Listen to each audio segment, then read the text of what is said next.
Imagine you're looking at, like, a map of Europe in the year 1599. Okay, I'm picturing it. Right. So there are no thick black borders anywhere. Passports, they just do not exist.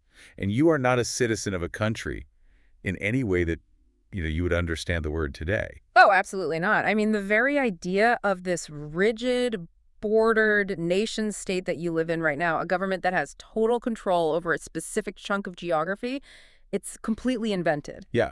It's a relatively modern piece of political technology, and it completely rewired human history. So today, we are taking an in-depth exploration into the foundational architecture of our global society. It really is the foundation. Exactly. So if you are listening to this deep dive right now, and you've ever wondered how, say, a localized real estate collapse in one country dictates the price of bread in another, or why some conflicts just grind on for decades while others magically vanish behind closed doors, you need to understand the hidden mechanics of international relations. Right, because we have to move past the daily news alerts.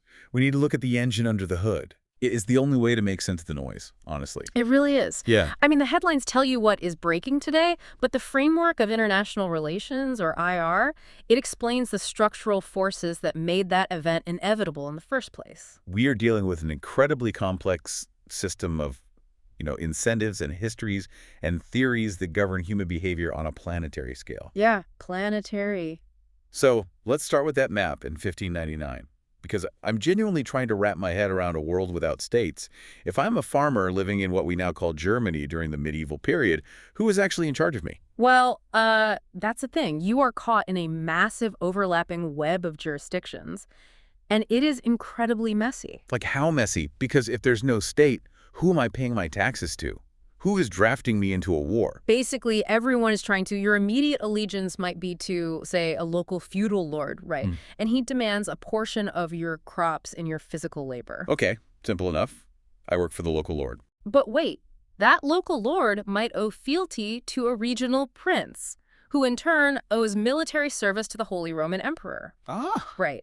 And at the exact same time, you are subject to the universal authority of the Catholic Church in Rome. Wow. And the church extracts its own taxes, enforces its own legal system across all of Europe, and operates entirely independently of your local lord. It sounds like it's like a chaotic group chat with 100 different admins. And everyone has the power to give orders, but nobody has exclusive control. Honestly, that group chat analogy is the perfect way to understand pre-modern Europe. Right. Because the Pope is pinging you to go on a crusade, your local feudal lord is demanding your harvest, the emperor is changing the laws of the realm. Yeah, and you have these independent merchant city-states operating by their own economic rules right next door. Power was simultaneously hyperlocal and broadly universal. So there was no central authority. No, there was no concept of sovereignty. That idea that one specific ruler has absolute final say over everything that happens within a defined geographical space, it just didn't exist. So what triggers the collapse of that overlapping system? Like, how do we get to a world where everyone leaves the group chat and sets up their own private, heavily guarded channels? The short answer is a desperation for revenue. But it escalated into, apocalyptic violence. How does needing money lead to apocalyptic violence? Well, starting around the 14th and 15th centuries, ambitious kings really wanted to consolidate power. And to do that, they needed standing armies. Right, instead of just relying on the unpredictable loyalty of their feudal lords. Exactly. But standing armies require massive, massive amounts of capital. So kings began building bureaucracies to systematically tax their populations. I see where this is going. Yeah, they were pushing back against the authority of both the Pope above them and the local lords below them. I imagine the people being taxed didn't just quietly hand over their grain. Far from it, right? This transition triggered massive, bloody peasant revolts across England, Sweden, Germany, and beyond. It's always about taxes. Pretty much. But the ultimate breaking point, the crucible that forged the modern international system, was the 30 Years' War, which tore through Europe from 1618 to 1648. And that's frequently summarized in history books as a religious war, right? Like Catholics versus Protestants. Yes, but in reality, it was a brutal struggle for hegemony. It was about whether the Holy Roman Empire and the Universal Catholic Church would continue to dictate terms, or whether individual monarchs could control their own destinies. I was looking at the casualty estimates for this war, and the scale of the destruction is almost impossible to comprehend. It's staggering. It really is. This war wiped out roughly a third of the entire population of Germany. Yeah, a full third. You had mercenary armies roaming the countryside, and they weren't being resupplied by organized logistics chains. They were just stripping the land bare. Just absolute devastation, which led to massive cascading famines and outbreaks of plague. I mean, it was total societal collapse. So how does a new system emerge from that much carnage? Well, the sheer exhaustion from that violence is what forced the surviving powers to the negotiating table. And that resulted in the Treaty of Westphalia in 1648. 1648, that's a huge date. It is the big bang of modern international relations. Westphalia established the core principle of state sovereignty. Okay, so what do they actually agree to? The monarchs basically agreed on a new set of rules. They said, I will not interfere with the domestic affairs or the religion of your territory, and you will not interfere with mine. So everyone gets their own lane. Precisely. From that moment, the primary actor in global politics became the sovereign state. Every state was recognized as formally equal in legal standing, possessing the exclusive right to rule its territory. Okay, but I have a massive problem with this setup. Uh-oh, what is it? If every state is completely sovereign and they are all formally equal, that means there is no global police force. There is no supreme judge to appeal to if my neighbor decides to say, damn the river we both rely on, or if they just decide they want my land. Doesn't this system just guarantee a permanent state of war? You have just defined the core operating environment of global politics. We call it anarchy. Anarchy. That sounds bad. Well, in the strict academic sense of IR, anarchy does not mean chaos or lawlessness or people rioting in the streets. Okay, so what does it mean? It simply means the absence of a global sovereign. There is no overarching world government that can enforce rules. So it's like an entire neighborhood built without a police department. Exactly. And that environment dictates behavior. In an anarchic system, a state's primary directive must be survival. Because nobody is coming to save you. Precisely. And this creates a terrifying mechanism known as the security dilemma. Let's say you are a sovereign king and you have zero aggressive intentions. You just want peace. Sounds good. Just me and my castle. But you look across the border and you see your neighbor building up their army. Because there is no 911 to call, you have to assume the worst to protect yourself. You can't just trust that they're building an army for fun. So I build up my army to defend myself. Right. Which instantly makes my neighbor feel threatened, so they double the size of their military. Yes. And suddenly, we're in a massive arms race, even though neither of us actually wanted to fight in the first place. The structure of the system forces you into conflict. It's a tragedy, really. And this dynamic became exponentially more dangerous during the 18th and 19th centuries. Why then specifically? Because that's when the mechanical state merged with the emotional concept of the nation. Ah, like the French and American revolutions. Exactly. Before this, wars were generally a king's business. They were fought by paid professionals or mercenaries. The average person didn't care if the monarch was French or Austrian as long as the taxes stayed the same. But the revolutions introduced this idea of we the people. Yes. The state suddenly represented a shared identity, a culture, a nation. And I imagine that completely changes how wars are fought. It completely transformed the mechanism of warfare. The French Revolution introduced the levy on mass conscription. Because the state now belonged to the people, the state could demand that the entire population mobilize to defend it? Exactly. We moved from limited wars fought over aristocratic claims to absolute wars fought for national survival. That sounds incredibly dangerous. It was. You merge the industrial capacity of the state with the patriotic fervor of the nation, and you are on a direct path to the mechanized slaughter of the First and Second World Wars. Okay, but wait. If the system is wired for paranoia, and nation-states are capable of mobilizing entire societies for total destruction, how did human civilization not just extinguish itself entirely? It's a great question. And the answer is that the very same anarchic conditions that incentivize war also mandate communication. How so? Think back to the neighborhood analogy. If you live in a neighborhood without a police force and everyone is heavily armed, you quickly realize that fighting a battle to the death over every minor dispute is exhausting. And counterproductive. I'd never get any sleep. Exactly. So you have to figure out a framework for managing friction. This absolute necessity birthed the architecture of modern diplomacy. When I think of diplomacy, honestly, the image that usually comes to mind is highly choreographed photo ops, luxury hotels, and vague press conferences. Yeah, it feels like window dressing, right? Totally. Like it's not real action. Well, that is the theatrical aspect, but the actual mechanics of diplomacy are much more robust. At its core, diplomacy is the institutionalized communication between sovereign states. So where did that formal practice begin? It began in the city-states of Renaissance Italy. They realized they needed a constant flow of information to avoid fatal misunderstandings, so they started establishing permanent embassies in each other's capitals. But how do you guarantee your ambassador doesn't just get thrown in a dungeon the second a disagreement breaks out? Like, Yeah. hey, we're at war now, into the cell you go. Right, that was a real risk. So they managed it by establishing mutually beneficial norms. The Italians developed the concept of diplomatic community. Which means, It's a principle that says an ambassador is essentially an extension of their home territory and cannot be prosecuted by the host nation. They agreed that diplomatic pouches carrying messages could not be intercepted or opened. but wait, these weren't laws enforced by a global police force, right? Because we said that doesn't exist. Correct. They were practical, reciprocal rules of survival. If you imprison my ambassador, I will imprison yours, and our ability to negotiate ceases entirely. Mutual assured destruction of communication. Exactly. I see how that works when you're haggling over trade routes in the 16th century. Right. But skip forward to the 20th century. How does diplomacy function when the stakes aren't just a border dispute, but the literal end of the world? The nuclear age changes everything. Right. I'm thinking about the Cuban Missile Crisis in 1962. You had the U.S. and the Soviet Union, two ideologies that fundamentally believe the other must be destroyed. And both possessing enough nuclear weapons to incinerate the biosphere. So how does diplomacy work there? The Cuban Missile Crisis is the ultimate stress test of diplomatic mechanisms. So the Soviets secretly deployed ballistic missiles to Cuba, which is just 90 miles from Florida. Too close for comfort. Way too close. When U.S. intelligence discovered them, President John F. Kennedy's military advisors urged immediate massive airstrike. Which almost certainly would have triggered a global nuclear exchange. Almost without a doubt. But Kennedy chose a diplomatic maneuver backed by force.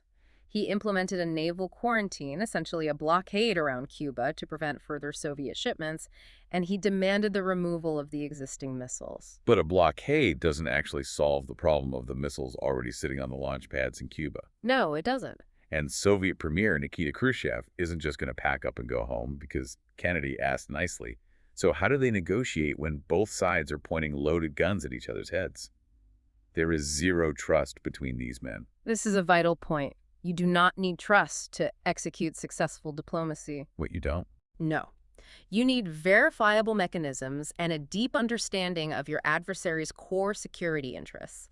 Through intense, secret back-channel communications, Kennedy and Khrushchev found a compromise that allowed both to survive politically. What was the trade? Khrushchev agreed to publicly dismantle and remove the missiles from Cuba. In exchange, Kennedy publicly pledged never to invade Cuba. Okay, that makes sense. But crucially, Kennedy also secretly agreed to remove obsolete U.S. nuclear missiles from Turkey and Italy, which had been deeply threatening to the Soviets. Oh, wow. So they traded chess pieces. Exactly. But how does Kennedy know Khrushchev is actually putting the missiles on boats and not just, like, hiding them in a cave in Havana? Well, they utilized the United Nations as an independent verification mechanism. The Soviets allowed UN inspectors to verify the removal. So in a hostile, anarchic environment, agreements are based on verification, not faith. Verification is everything. That dynamic perfectly explains what is arguably the most bizarre yet successful diplomatic treaty in history. You're talking about the 1970 Non-Proliferation Treaty, right? The NPT. Yes. If you look at the NPT on paper, it seems incredibly unfair and doomed to fail. It isn't a treaty to get rid of nuclear weapons. No, it is a masterclass in realist compromise. The architects of the NPT recognized a hard truth. Which was? The states that already possess nuclear weapons, the U.S., the Soviet Union, the U.K., France, and China, they were never going to surrender their arsenals. It would violate their fundamental security imperative in an anarchic system. So instead of trying to disarm everyone, the treaty just froze the club. Exactly. Those 5 nations get to keep their apocalyptic weapons and nobody else is allowed to build them.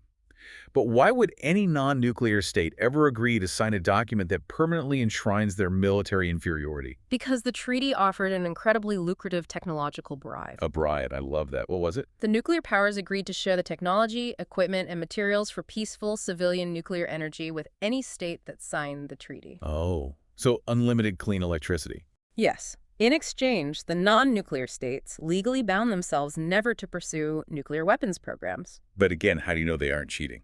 To ensure nobody was cheating, they built an enforcement mechanism, the International Atomic Energy Agency, the IAEA. Okay, I've heard of them. Right. They conduct rigorous, on-the-ground inspections of civilian power plants to guarantee fuel isn't being secretly enriched for bombs. So we give you the blueprints for the power plant, and we send scientists to constantly measure your uranium output to keep you honest. And it largely worked. It established an immense global normative taboo against the acquisition of nuclear weapons. Which brings us to a modern crisis that demonstrates how this diplomatic architecture handles a state attempting to break the rules. The long standoff over Iran's nuclear program. Yes. This one is fascinating because it shows how diplomacy isn't always a binary negotiation between two enemies. No, the system is much more complex than that. All right, so in 2002, intelligence leaks revealed that Iran, which was a signatory to the NPT, had secret nuclear facilities that looked suspiciously like a weapons program. And the U.S. response was incredibly aggressive. Understandably, I guess. Yeah. Reeling from the 9/11 attacks, actively preparing to invade Iraq, the Bush administration was openly hostile. They had zero interest in negotiating with Tehran.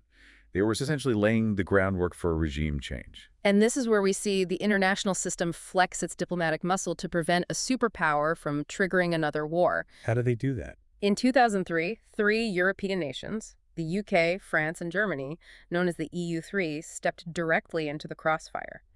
They initiated high-level diplomatic talks with Iran over the explicit objections of the United States. Wait, why would the Europeans risk alienating their primary security guarantor, the U.S.? Because the EU relies on a rules-based order, and there was absolutely no political or economic appetite in Europe for another catastrophic war in the Middle East, so they used diplomacy as a stalling tactic. A stalling tactic? Yes. By keeping Iran at the negotiating table and offering minor economic concessions, they bought time. They kept the diplomatic channel alive for years, until the U.S. was completely bogged down in the insurgency in Iraq and realized a military strike on Iran was no longer feasible. They bled the clock.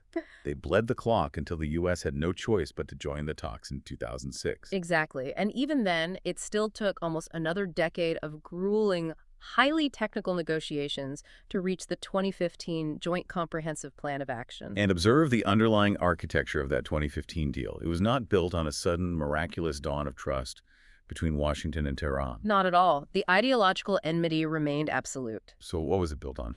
The agreement was a massive, highly technical verification matrix. Iran agreed to dismantle vast portions of its nuclear infrastructure and submit to the most intrusive IAEA inspection regime in history. We're talking cameras on centrifuges, tracking of uranium from the mine to the reactor. Everything.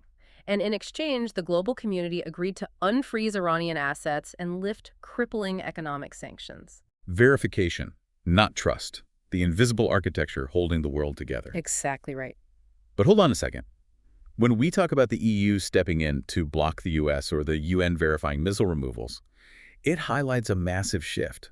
Our entire conversation so far has been based on that Westphalian idea that the state is the only actor that matters. Yes. The state-centric view. Right. But the container is leaking.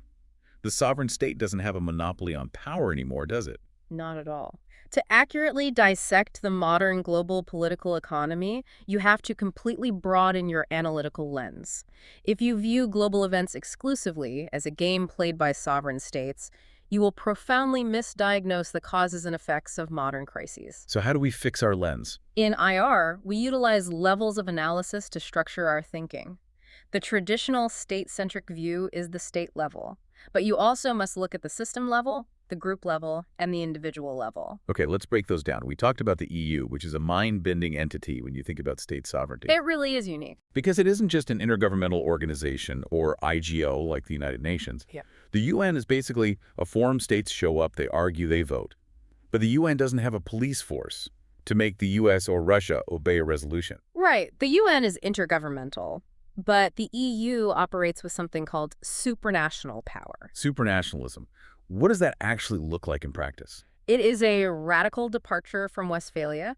Member states of the European Union have voluntarily pooled their sovereignty in specific areas. So they gave up some of their absolute power. Yes. For example, the European Court of Justice can issue rulings that legally override the domestic supreme courts of its member states. Wow. And the EU can dictate trade regulations, environmental standards, and economic policies that a member state's parliament must implement, even if their domestic voters oppose it. Which perfectly explains the mechanics of Brexit.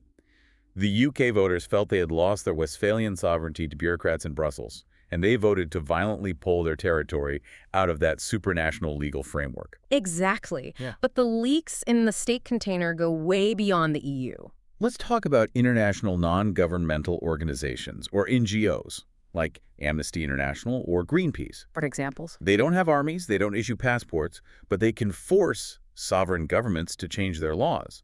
How does a group of activists in rubber boats actually translate a protest banner into geopolitical policy? Through the strategic mobilization of public opinion and economic pressure, they operate on the group and system levels. Walk me through a scenario. Take Greenpeace, targeting massive corporate supply chains that drive deforestation. Greenpeace doesn't have the legal authority to arrest a logging executive. Right. Instead, they launch highly sophisticated global PR campaigns documenting the destruction. So they name and shame. They do, but the shame isn't the primary mechanism. The economic fallout is. The PR campaign targets the massive consumer-facing brands that buy the raw materials. When consumers threaten to boycott those brands, the brands threaten to cancel their contracts with the suppliers, and the suppliers panic. Suddenly, billion-dollar corporations are begging sovereign governments to enact stricter environmental protections just to stabilize their international markets. That is wild. The INGO bypassed the state entirely to force a policy change. By using globalized markets as leverage. The power of capital bypassing borders brings us to the biggest non-state actors of all, multinational corporations. The true transnationals. The mechanism of modern tax avoidance is a perfect example of how corporations view state borders as mere suggestions. Let's look at the example of Netflix operating in Europe. Sure. You have millions of British citizens subscribing to Netflix, paying in British pounds, watching content on British soil.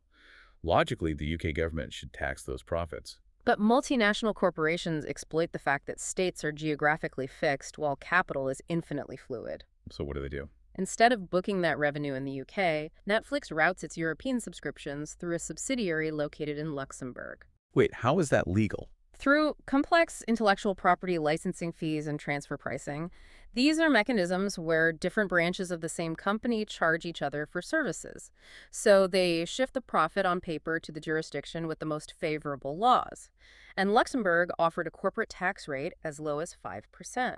The sovereign state of the UK is essentially helpless to capture the wealth generated within its own borders because the corporation operates transnationally. And this transnational power extends all the way down to the individual level. The individual level. Yes, the individual level of analysis is crucial because technological advancements have amplified individual agency to a degree unseen in history. Historically, diplomacy and intelligence were the exclusive domain of state bureaucracies. But today, an individual can disrupt the global system from a laptop. Julian Assange and WikiLeaks. The perfect example. One guy publishes gigabytes of classified U.S. military and diplomatic cables online.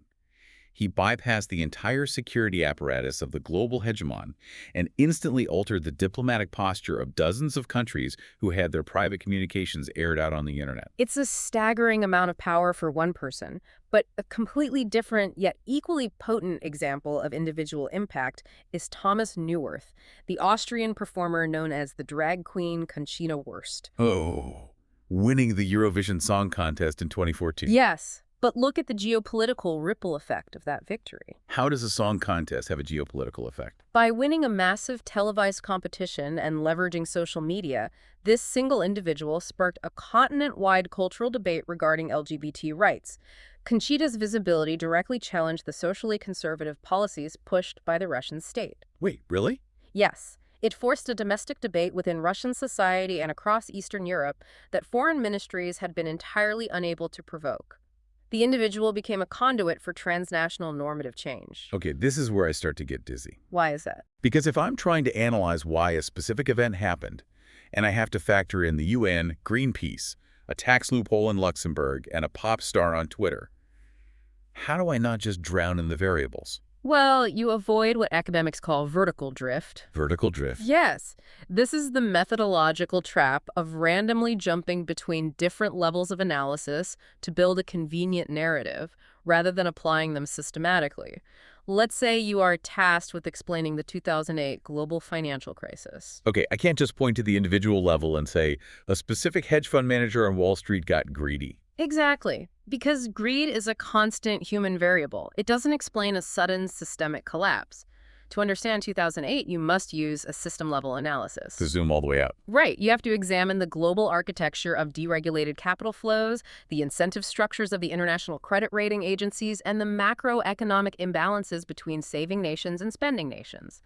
The problem was structural, not personal. But conversely, if I want to understand why Germany suddenly opened its borders to hundreds of thousands of Syrian refugees in 2015, looking at global trade flows won't help me. No, for that, you absolutely must drop down to the individual and state levels. You have to analyze the personal moral convictions, the religious background, and the historical consciousness of Chancellor Angela Merkel as an individual. Combined with Germany's specific domestic needs. Exactly. Their demographic needs and their historical guilt regarding the Holocaust. You have to define the correct analytical lens for the specific problem you are trying to solve. The concept of choosing the right lens brings us to the theoretical heart of IR. Because even if we agree on what happened, analysts fiercely disagree on why it happened. Always. The major IR theories act like different types of medical scans. If a patient comes into the hospital, an X-ray, an MRI, and a psychiatric evaluation will all yield completely different diagnoses of the exact same person. That is a highly accurate framework. Theories are simplifications of reality designed to highlight specific mechanisms while intentionally ignoring others. So let us start with the oldest and most cynical diagnostic tool, realism. Okay, the realist lens. If I put a situation through the realist MRI machine, I am looking exclusively at muscle and bone. Realists look at the anarchic system we discussed earlier and conclude that global politics is a zero-sum struggle for survival. Right. They don't care about a state's domestic politics or its cultural values. They only care about its material power, its military, and its economy. They believe international institutions like the UN or international laws are fundamentally hollow. Treaties only matter as long as they serve the interests of the powerful states that signed them. A realist believes that peace is only achieved through a balance of power. If no single state is strong enough to conquer the others, a tense stability holds. But in direct contrast, you have the liberalism scan, which operates more like an angiogram, looking at the flow of blood and nutrients through the system. Right. Liberals look at the exact same anarchic world but draw a completely different conclusion. They argue that because anarchy is so dangerous, humans naturally build institutions to mitigate the risk. So they focus on cooperation. Liberals focus on the mechanisms of complex interdependence. They argue that if you deeply intertwine the economies of two nations through free trade, going to war becomes an act of mutual economic suicide. Which makes sense. And furthermore, they point to the democratic peace theory. This is the empirical observation that liberal democracies almost never go to war with one another. Therefore, spreading democracy and building robust institutions like the World Trade Organization actively pacifies the international system. Okay, so those two theories, realism and liberalism, essentially dominated the 20th century. Yes, they were the big debates. But then we get into the critical theories, which are less about diagnosing the patient and more about asking who built the hospital and why they are charging so much for the scans. I like that analogy. Critical theories aim to deconstruct the hidden assumptions of the traditional models. And the most prominent of those is constructivism. Constructivists argue that the realist obsession with material power misses the point entirely. Well, think about a nuclear weapon. It is a physical object, sure, but its meaning is entirely socially constructed.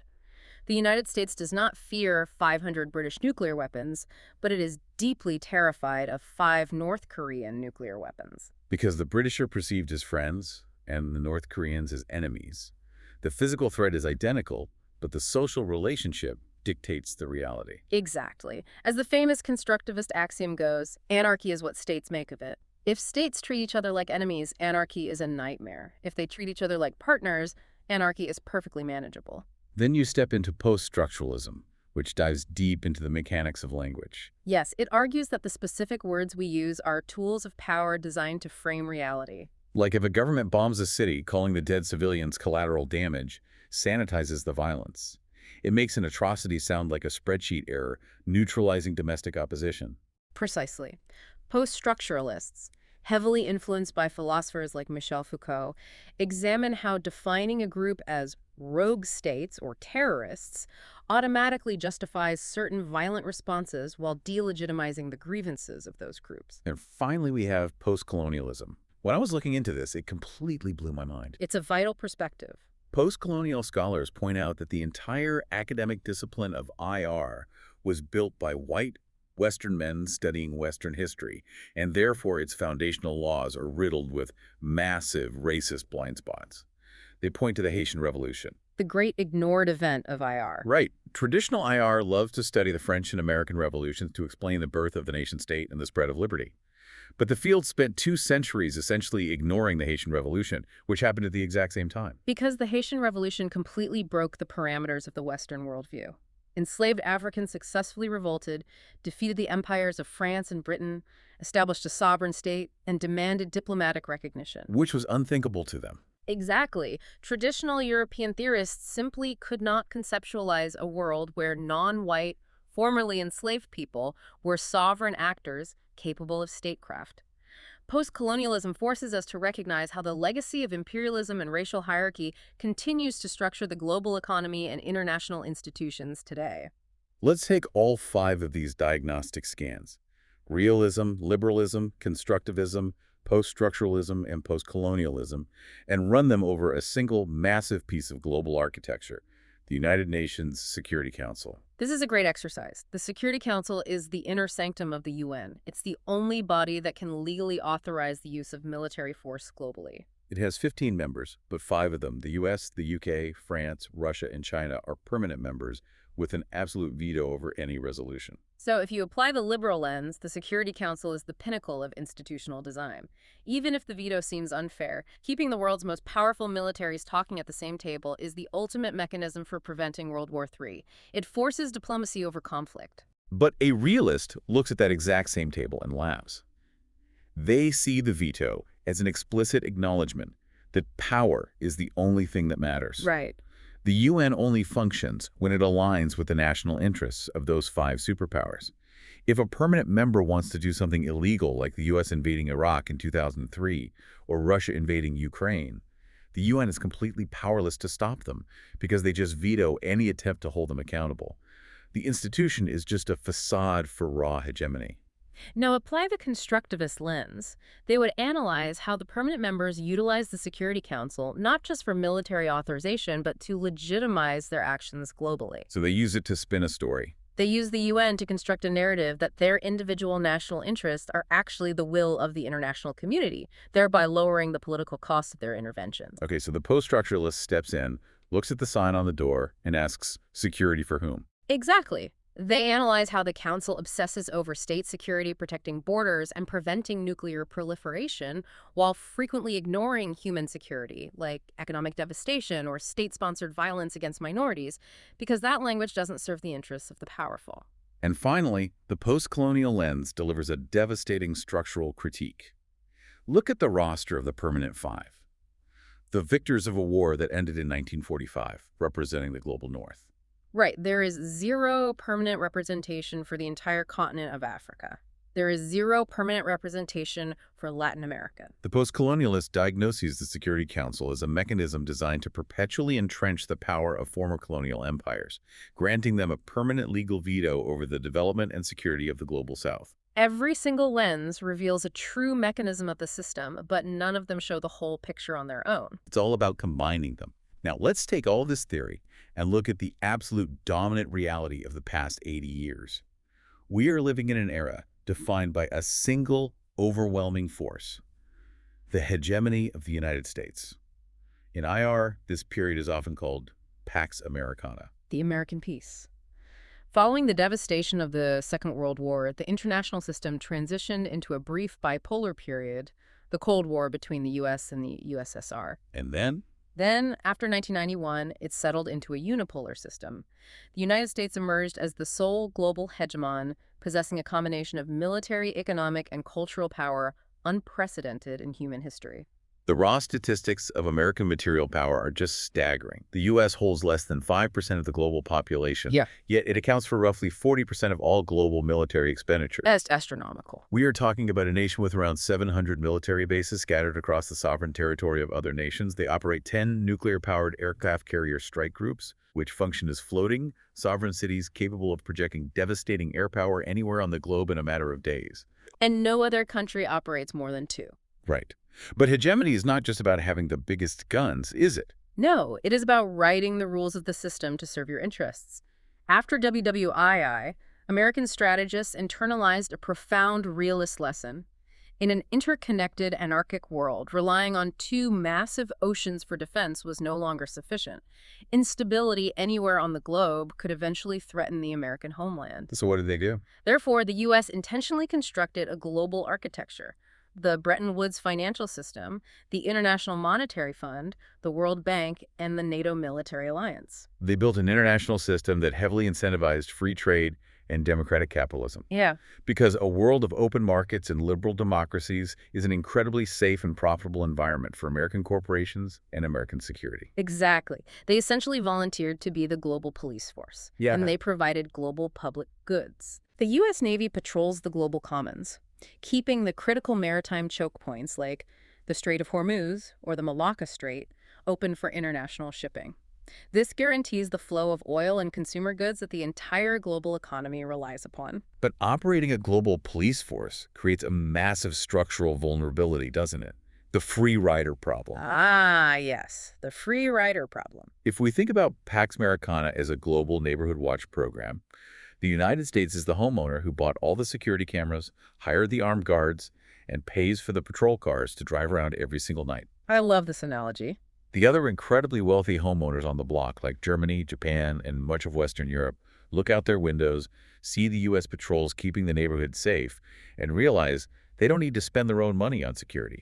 They can spend it on robust domestic healthcare systems, green infrastructure, and high-speed rail. And that's exactly what happened. The mechanism of the American security umbrella, particularly its nuclear deterrent, allowed allied nations to systematically underinvest in their own defense for decades. Now, there are notable exceptions to this, right? Yes, certain Scandinavian countries, for example, maintain highly capable, heavily funded defensive postures and contribute significantly to international peacekeeping relative to their population size. But macroeconomically, the imbalance is stark. The U.S. spends roughly 3.5% of its massive GDP on defense, while many of its wealthiest allies struggle to meet even a 2% baseline. And the strain of carrying that burden is showing. Big time. The U.S. currently holds over $30 trillion in national debt. Since the end of the Cold War, they have engaged in a relentless string of military interventions. Kuwait, Somalia, Bosnia, Kosovo, Afghanistan, Iraq, Libya, Syria. And the domestic political environment inside the United States is fracturing because of it. Yeah, American voters across the political spectrum are increasingly asking why their tax dollars are funding the defense of wealthy European or Asian nations while domestic infrastructure crumbles. Which leads to the most dangerous geopolitical question of the 21st century. What happens to the mechanics of the global system if the hegemon decides to retire? If the United States decides to pack up its aircraft carriers, withdraw its troops from Europe and Asia, and retreat into isolationism, the international system does not simply freeze in place. No, it certainly doesn't. I imagine we don't just achieve global peace. If the neighborhood watch quits, who fills the vacuum? The system transitions from unipolarity back to multipolarity, which historically is the most unstable and violent configuration of global power. Without the American security guarantee suppressing local conflicts, regional powers will immediately scramble to establish dominance over their neighbors. Let's look at the Middle East. If the U.S. completely withdraws its military presence, what is the mechanism of collapse? Hegemonic stability theory tells us that without an external enforcer, the deeply entrenched security dilemma between the major regional powers, specifically Saudi Arabia and Iran, will escalate rapidly. Because they both view themselves as the rightful leader of the Islamic world and the dominant power in the Persian Gulf. Exactly. Without the U.S. balancing the scales, they will fiercely compete to fill the power vacuum, likely funding increasingly brutal proxy wars in states like Yemen, Syria, and Lebanon, and potentially triggering a regional nuclear arms race.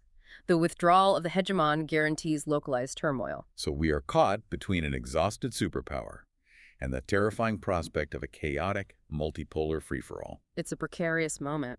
But even if we figure out the balance of power between states, we are still ignoring the most urgent threats. The final piece of our IR puzzle involves forces that completely bypass the traditional mechanisms of statecraft. We are facing modern hybrid transnational threats that don't care about borders, aircraft carriers, or diplomatic immunity. Right, let's start with the evolution of terrorism. The architecture of global security was designed to stop armies from crossing borders. It is structurally incapable of fighting decentralized ideological networks. We are currently analyzing what scholars call the fifth wave of modern terrorism, epitomized by organizations like Al-Qaeda and its successors. The mechanism of how they operate is totally different from a traditional enemy. Completely different. They don't have a capital city you can bomb to force a surrender. They don't have a centralized supply chain. They operate on a franchise model. It is essentially a plug-and-play insurgency. The central leadership does not need to micromanage tactical operations. They simply provide the overarching ideology, the theological justification, the branding, and occasionally seed funding. So localized cells of radicalized individuals anywhere in the world, from London to Mumbai to Paris, can plug into this network, declare allegiance, and execute attacks using incredibly cheap, readily available tools like rented trucks or commercial drones. Yes. But what is the actual strategic goal? If a local cell executes a horrific attack in a European capital, they know they can't physically conquer the state. They know the state's military is infinitely stronger. Why attack at all? Because the objective is psychological and structural. They employ a strategy known as Foucaultism. The spectacular violence is a mechanism designed specifically to provoke the targeted state into a massive, asymmetric overreaction. They want the sovereign state to panic. They want the state to crack down on its own citizens. Precisely. The terrorists calculate that a devastating attack will compel the state's government, driven by domestic outrage, to restrict civil liberties, expand surveillance, implement draconian security measures, and launch poorly planned military invasions abroad. Crucially, they want the state to alienate and oppress its own minority populations. Exactly. When the state overreacts and abuses a marginalized community in the name of security, the state itself manufactures the grievances that the terrorist network uses to recruit its next generation of fighters. The attack is simply a marketing campaign to trigger the state's self-destructive immune response. It is a vicious transnational feedback loop, and it is hyper-accelerated by the very technology that was supposed to unite us. The internet acts as this ultimate dual force. It's a paradox. On one side, we have incredible examples of human development. Think about simple video messaging applications for families separated by massive economic migrations. Perhaps a worker in Dubai sending money home to an illiterate family in a rural village. The ability to communicate face-to-face via a smartphone completely bypasses the historical barrier of written literacy. It is a profound democratizing tool. Yet, simultaneously, that identical interconnected infrastructure enabled the creation of the Silk Road. The dark web marketplace. Right, a massive, anonymized market facilitating the global trade of narcotics, weapons, and illicit data. When global law enforcement finally moved to dismantle it, it required the incredibly complex, synchronized cooperation of agencies across 13 different sovereign countries. Because the server infrastructure, the administrators, and the financial flows were scattered across the globe, deliberately designed to exploit the jurisdictional boundaries of the state system. But the states aren't just giving up. They are trying to reassert Westphalian sovereignty over the digital realm. We are watching the balkanization of the internet. The Chinese government built the Great Firewall, a massive technological mechanism using DNS poisoning and IP blocking to create a sovereign, censored version of the internet that keeps Western platforms out and controls the flow of information to its citizens. And following the Edward Snowden leaks, which exposed the staggering scale of U.S. global surveillance through the internet's backbone, other nations, including European allies, have accelerated the push for data sovereignty. They are demanding that the physical servers processing their citizens' data be located within their geographic borders so they can apply national laws to transnational data flows. It is a desperate attempt to build virtual walls. But there is one threat where walls, both physical and virtual, are utterly irrelevant. Right. The ultimate transnational crisis is the collapse of the shared environmental commons. Climate change, ocean acidification, the collapse of biodiversity. The atmosphere does not care about sovereignty. It really doesn't. A megaton of carbon emitted by a factory in Ohio traps heat over the agricultural zones of sub-Saharan Africa. The system is entirely interconnected. We have attempted to manage this through the traditional diplomatic mechanisms we discussed earlier, most notably the 2015 Paris Agreement. It was a monumental diplomatic achievement. Nearly every sovereign state on Earth agreed to the framework of limiting global warming. But I look at the mechanism of the Paris Agreement, and it feels fundamentally flawed. It relies on nationally determined contributions. That means every state essentially volunteers how much they are willing to cut emissions, and there is no global police force to punish them if they fail to meet their own goals. That is the tragic reality of environmental diplomacy in an anarchic system. States fiercely guard their sovereign right to industrialize and exploit their natural resources for economic growth. Which leads to a radical debate within IR theory. Do we need to transcend Westphalia to survive? Do we need to establish a truly supranational global environmental authority, an institution with the actual legal teeth, to levy massive economic sanctions or military pressure against states that refuse to decarbonize? But no powerful state would ever voluntarily surrender that level of sovereignty.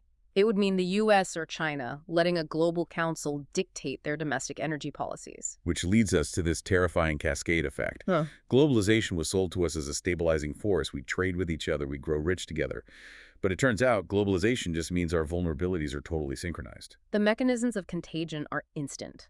Let us trace a historical example of how a local crisis becomes a global catastrophe. Okay, lay it out. In the mid-2000s, local banks in the United States began aggressively selling subprime mortgages to people who could not afford them. An entirely local domestic regulatory failure. Yes. But Wall Street packaged those toxic local mortgages into complex financial instruments and sold them to global investors. When the U.S. housing market crashed in 2008, it instantly froze the global credit markets. Because banks in London and Tokyo suddenly didn't know if the assets they held were worthless, so they stopped lending money to everyone. Exactly. This global freeze caused massive capital flight. Investors pulled their money out of traditional markets and desperately sought safe havens or new avenues for profit, pouring billions into commodity speculation. Including agricultural commodities. Driven by this sudden influx of speculative capital, combined with a few regional droughts, the global price of basic foodstuffs, particularly wheat, skyrocketed. And suddenly, a family in Cairo, Egypt, finds that the price of basic bread has doubled in a matter of months. They don't care about subprime mortgages in Florida. They care that their children are starving. And that desperation, amplified by the interconnected communication networks of social media, ignites mass protests against the authoritarian government.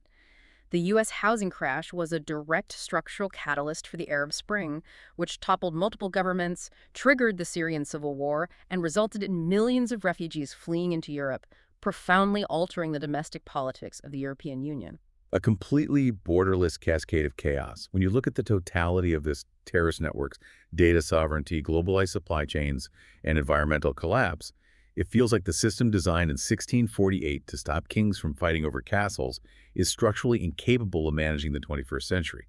It forces us to completely redefine the concept of security. It isn't just about protecting the territorial state from a foreign military anymore. The field of IR has increasingly shifted its focus toward the concept of human security. Human security argues that the traditional state-centric view is inadequate.